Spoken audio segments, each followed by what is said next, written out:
ದಿನ ಇಲ್ಲಿರ್ತೀರಾ, 25 ದಿನ ನೀವು ಫಾರಿನಲ್ಲಿ ಇರ್ತೀರಾ. ನಿಮಗೆ ಭಾರತದ ವ್ಯವಸ್ಥೆನೂ ಗೊತ್ತಿಲ್ಲ, ಭಾರತದ ಏನು ನಡೆದು ಬಂದ ದಾರಿಯೂ ಕೂಡ ಗೊತ್ತಿಲ್ಲ, ಆ ಸಂಸ್ಕಾರವೂ ಕೂಡ ನಿಮಗೆ ಇಲ್ಲದೇ ಇರ್ತದ್ದು.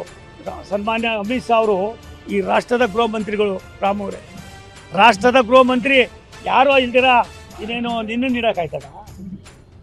ಅರ್ಥ ಮಾಡ್ಕೊಳ್ಳೋದು ಬೇಡವಾ? ಇವತ್ತು ರಾಜ್ಯದ ಮುಖ್ಯಮಂತ್ರಿ ಯಾರು ಅಂತ ನಾವು ಫೋಟೋ ಹಾಕೊಳ್ಳೋದಿಲ್ವಾ? ಸಿದ್ದರಾಮಯ್ಯಂದು ಇರಲಿಲ್ವಾ?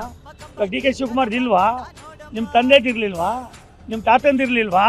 ನಿಮ್ಮ ಅಜ್ಜಿದಿರಲಿಲ್ವಾ? ಅವಾಗ ಗೊತ್ತಿರಲಿಲ್ವಾ? ಅಮಿತ್ ಶಾ ಅವರು ಈ ರಾಷ್ಟ್ರದ ಗೃಹ ಮಂತ್ರಿಗಳು ದೇಶದ ನಕ್ಸಲಿಸಂನ ಸಂಪೂರ್ಣವಾಗಿ ತೊಳೆದಾಕೋದಲ್ಲ, ನಿಸ್ಕಾಗ್ತಂತ ಒಬ್ಬ ಮಹಾನ್ ನಾಯಕ ಆಗಿರೋದ್ರಿಂದ ಅವರ ಸ್ಟೇಷನ್ಗೆ ಹೋಗಿದ್ದರಿಂದ ನನಗನ್ನಿಸ್ತದೆ ಈ ರೀತಿಯಾದ ಕ್ಷುಲ್ಲಕವಾದ ಮನೋಭಾವನೆ ಇರ್ತಕ್ಕಂಥ ವ್ಯಕ್ತಿ ಈ ದೇಶದಲ್ಲಿದ್ದಾರೆ ಅನ್ನೋದಕ್ಕೆ ಅನಾಲಾಯಕ ಅಂತ ನನ್ನ ಭಾವನೆ.